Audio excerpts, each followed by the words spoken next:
Mungkin kita semua belum menyadari bahwa hampir semua presiden Indonesia adalah keturunan dari suku Jawa.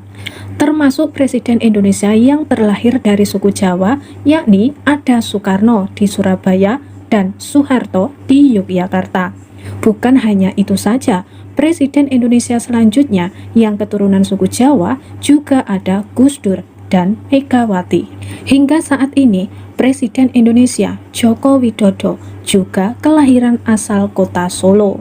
Nah, nama-nama ini ada satu yang bukan kelahiran suku Jawa, adalah B.J. Habibie yang diketahui lahir di Sulawesi Selatan.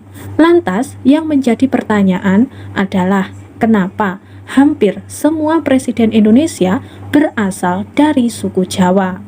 Meski sekarang sudah ada di era zaman modern, hingga saat ini masih saja ada orang-orang yang menyangkut pautkan misteri mengenai presiden ini dengan mitos-mitos tertentu. Mitos mengenai pemimpin Indonesia yang harus orang Jawa banyak ditulis dalam ramalan-ramalan Jawa kuno seperti ramalan Jayabaya. Dalam ramalannya, Jayabaya banyak membahas mengenai ramalan perkembangan politik kepemimpinan di Indonesia hingga ratusan tahun ke depan. Satu di antara ramalannya yang menyebutkan bahwa pemimpin negara berasal dari Jawa.